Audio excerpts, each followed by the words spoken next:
Ladies and gentlemen, you are tuned into an all-new episode of Rocket Fuel, a New York Jets podcast. I'm your host, Alfred Parsar Jr., and as a reminder, Rocket Fuel, a New York Jets podcast, is a proud member of the GRYD network. We are entering week 4, or I should say we are in the middle of week 4 now that Thursday Night Football has passed us in the National Football League 2022 season. The New York Jets sitting at 1-2 in the AFC East, and I'm going to admit, I was wrong. I know I did say the Jets were going to beat Cincinnati. I did predict a score of 21-17, and I will admit that I have egg on my face. Not only was I wrong, but the Jets were nowhere near competitive. So we're going to recap last Sunday, MetLife Stadium, the New York Jets hosting the defending AFC champion Cincinnati Bengals. Where do we begin? First off, the final score was 27-12. Joe Burrow looked really good in this game. I don't know what our defense was doing. Joe Burrow, 23 for 36 completions to attempts, 275 yards, 3 touchdowns, no picks. Then you look at the Jets, and what did I call him last week on this program? Broadway Joe. Can't call him that no more. That's disrespectful to Namath. But Joe Flacco, 28 for 52. Joe Flacco throws a lot. I'm starting to realize that. He throws a lot of passes. 28 for 52, 285 yards, no touchdowns, 2 picks. No touchdowns at all in this game. This was a field goal game. Greg Zuerlein was responsible for all 12 points. You're not going to win many football games in the National Football League if every single point accounted for is at the foot of the kicker. I would say at the hands of the kicker, but the kicker does not score with his hands. But Greg Zuerlein responsible for all 12 points. It was a real frustrating game. We talked about how Cincinnati had one of the worst offensive lines in the National Football League. Joe Burrow was only sacked 2 times in the entire course of the game. Once by Sheldon Rankins and once by Quinnen Williams. C.J. Mosley, 7 tackles. Not a bad game, but 27-12. The Jets just got shredded. Absolutely shredded. There's not much more I can say on this defeat because I can hammer points into the ground, but here's what Coach Robert Saleh had to say. Yeah, it was. You've got all those third down opportunities, and those are the ones that you've got to find a way to convert, just to keep drives alive. And credit to those guys; they did a great job getting off the field, and we could not convert third downs in crunch time to be able to get those points. Whereas in the first half, for those guys, they were able to convert their third downs in the big points. So it's frustrating. It's part of everything that I keep telling you guys about. It is frustrating as hell. But anytime you turn the ball over 4 times, you only get 1 takeaway. Obviously, you're never going to win a football game. We had opportunities in the second half to try to change momentum. They tried to help us with momentum, going for it on 4th down, missed field goal, just whatever, and we just got to be able to take advantage of those. But it just wasn't. It wasn't clicking. You have the personal foul penalty that negates what should be a touchdown drive, and it wasn't good. So you've heard it from Coach Saleh himself. Penalties and 4 takeaways for the Bengals, only 1 for the Jets. And not converting on third downs is what killed the New York Jets on Sunday against the Cincinnati Bengals. And if you're going to win football games in the National Football League, you got to be able to convert on third down. You got to be able to get some takeaways. And for a team who had the second most pressured quarterback in the league, of course, I'm talking about the Cincinnati Bengals and Joe Burrow. The first, of course, being Daniel Jones of the New York Giants. But for the second most pressured QB in the league leading up to week 3, for the Jets to only get to him twice, that's saying something. But looking forward, the Jets are on the road this Sunday, 1 p.m. game against the Pittsburgh Steelers. Now, of course, this is not the Pittsburgh Steelers of old. There is no Juju Smith-Schuster. There is no Ben Roethlisberger. Instead, they've got to deal with Mitchell Trubisky and Deontay Johnson. And I don't know how this one is going to fare. I really don't. The Steelers had a very lucky Week 1 win by the skin of their teeth against the aforementioned Cincinnati Bengals. New York Jets coming off of a demoralizing loss. Both teams are 1-2, so the winner of this game will go to 500. The loser guaranteed to go 1-3. So somebody's going to go to 500 playing this game. And like I said, this one can go either way. It can go either way. But right now, the way that I'm going to go is we're going to talk about the keys to the game for the Jets to be successful against this Pittsburgh Steelers football team. I feel like the big key to the game is third down. As we heard in the soundbite from the post-game presser with Coach Saleh, the Jets did not convert many third downs against the Bengals. And again, you're not going to win football games in the NFL without converting third downs. Now, why am I focusing on third downs so much? For two reasons. One, the Jets need to convert on third downs on offense. And two, they need to stop the Steelers on third down. Now, third down is an Achilles heel for both of these teams, and I'll tell you why. We'll get into the Pittsburgh Steelers. If you take a look at the Pittsburgh Steelers game where they lost last week to the Cleveland Browns, the same Cleveland Browns that the Jets beat in Week 2, the Steelers only converted 1 of their 9 third downs the entire game. In their Week 1 win over Cincinnati, they converted 4 out of 15. The only team they managed to convert against with relative success were the New England Patriots, where they converted 8 of 15 third downs. Now, you may be asking, well, Alfred, where are you going with all this? I'll tell you. With all of the third downs that the Pittsburgh Steelers have had and that they've converted, they have a third down conversion rate of 33.3%, which ranks them 24th out of 32 NFL football teams. So the Steelers are in the bottom third of third down conversion rate in the NFL. Most weeks, that would be a statistic that you would probably get excited about if you were the opposing fan base. But however, the Jets, now check this whopping statistic out. The Jets have allowed 51.2% of the third downs that they've played against on defense to be converted. That is the second worst percentage in the entire National Football League. So check this out. For all of the third down possessions that the opposition has had on offense, the Jets have allowed a third down conversion 51% of the time. That's rotten. And I'm pretty sure all of you have heard of the immovable object versus the unstoppable force. Well, in this case, the immovable object here is the Steelers' offense inability to move the ball.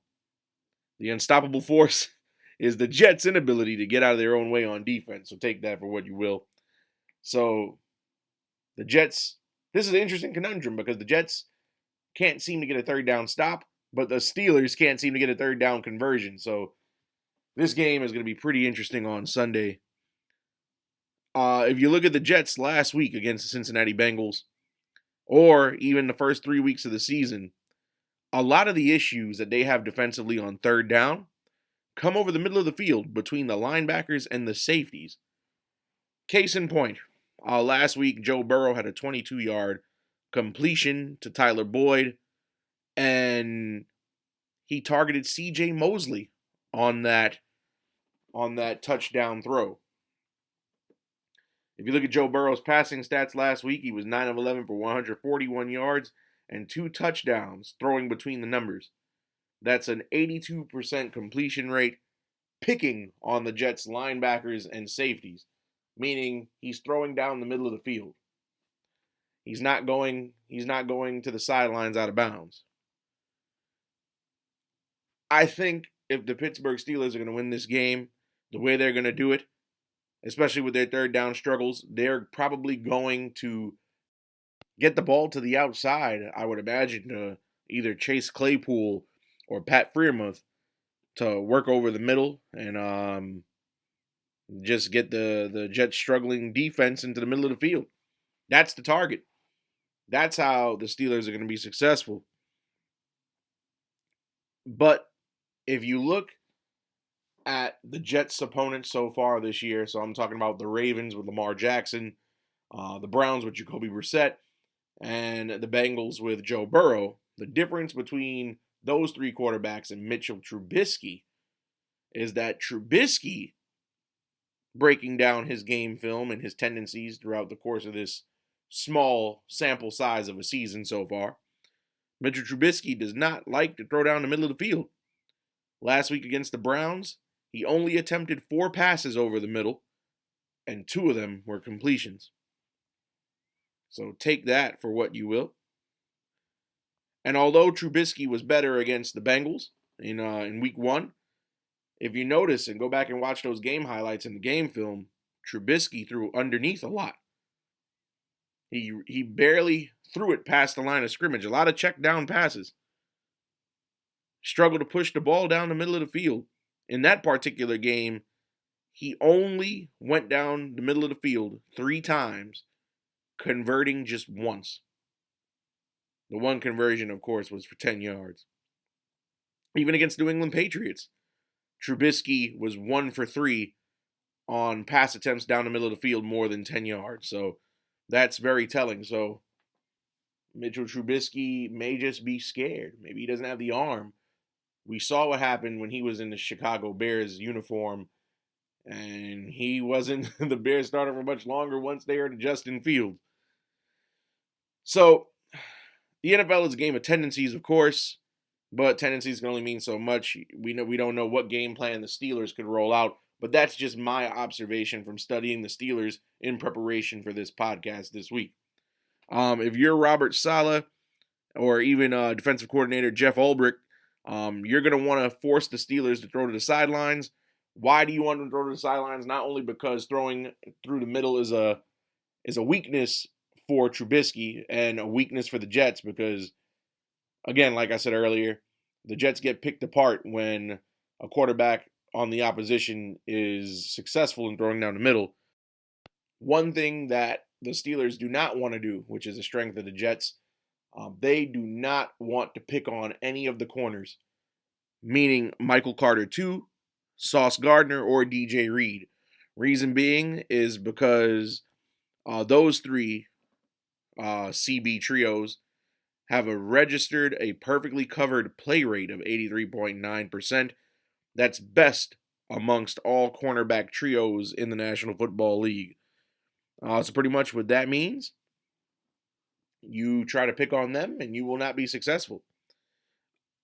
Now, as I mentioned earlier, if you're Robert Saleh, what you don't want is the Steelers to target the linebackers and the safeties, but we have covered that. The middle of the field is where the game will end up being won and lost. And again, interesting conundrum because Trubisky is a very weak quarterback, as I've stated earlier, when it comes to throwing down the middle.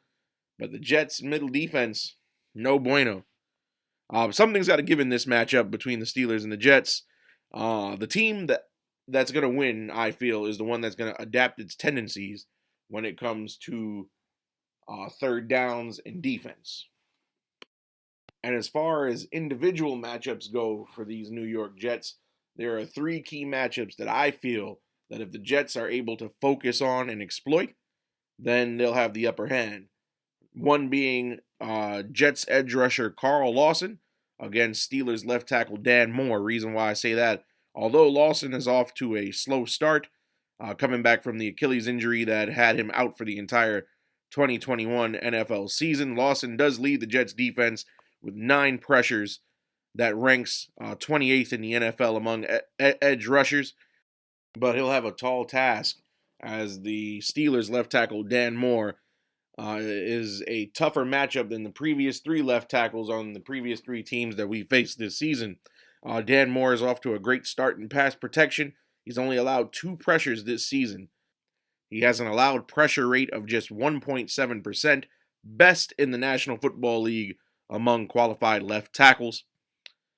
And that's not going to be an easy task for Carl Lawson to get to Mitch Trubisky with Dan Moore standing in his way, especially when, let's face it, Mitch Trubisky is a very bad quarterback, and the Jets cannot afford to make a bad quarterback look good by allowing him time in the pocket, so Lawson's got to get to him.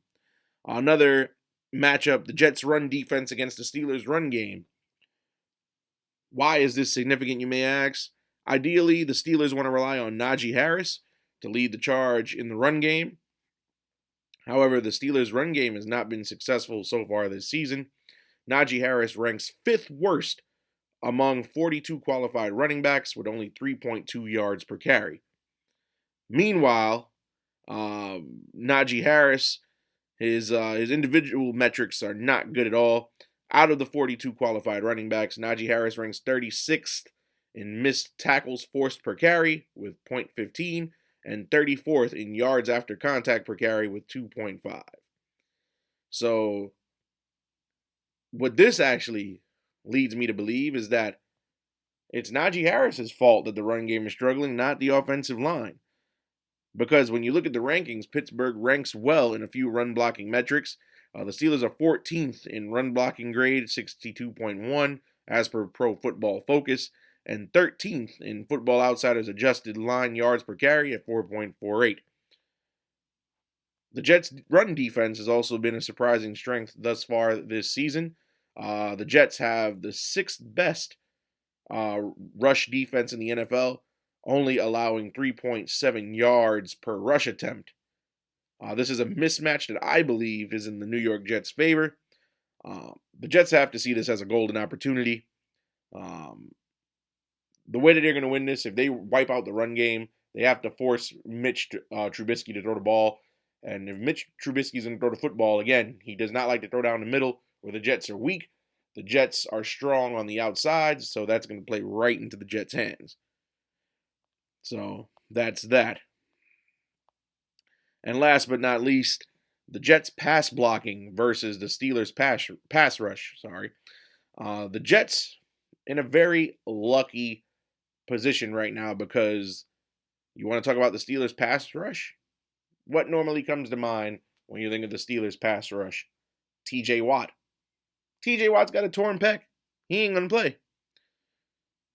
So it's nearly impossible to envision the Jets' offense having a successful day with TJ Watt rushing. However, with TJ Watt sidelined for this game, the Jets will have a chance to survive despite their injuries at the tackle position. The Steelers are a completely different football team defensively without TJ Watt. Since TJ Watt was drafted in 2017, the Steelers are 0-6 in games he does not play.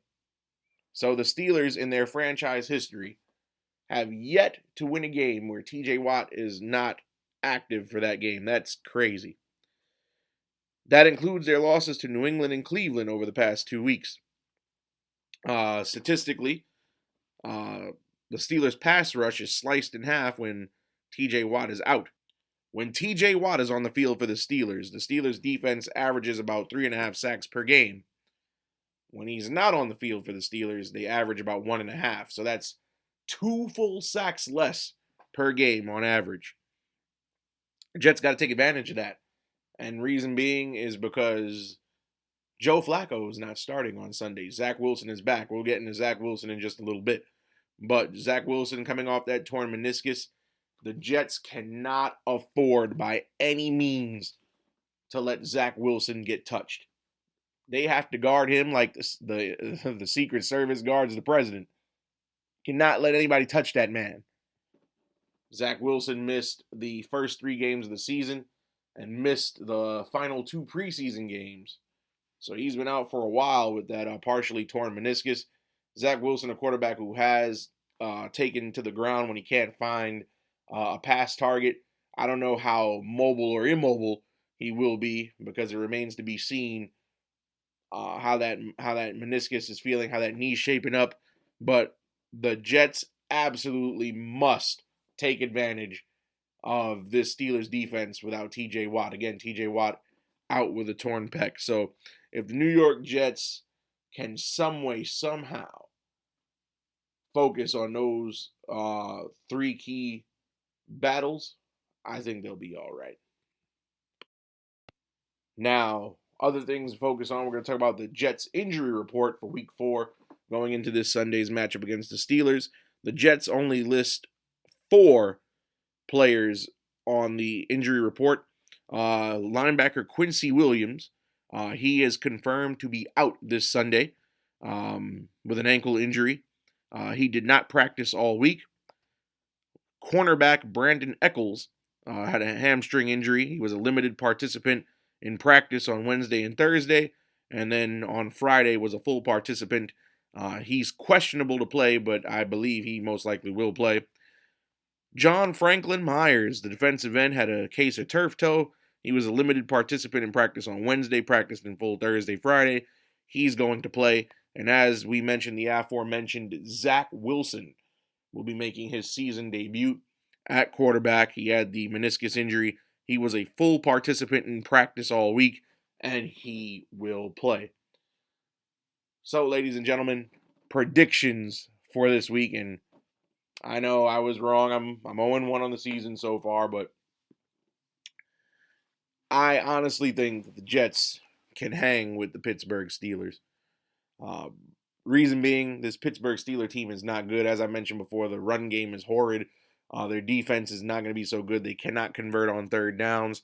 If we take a look at the spreads, the Pittsburgh Steelers, according to Las Vegas, are 3.5-point favorites to win this game. I believe the Jets, all they are a good defensive possession or 2 away from a win. Again, this Steelers team not very good. I honestly believe that this game will be low scoring as well. I'm going to take the Jets here with a 20-17 win over the Pittsburgh Steelers. This one is not going to be pretty at all.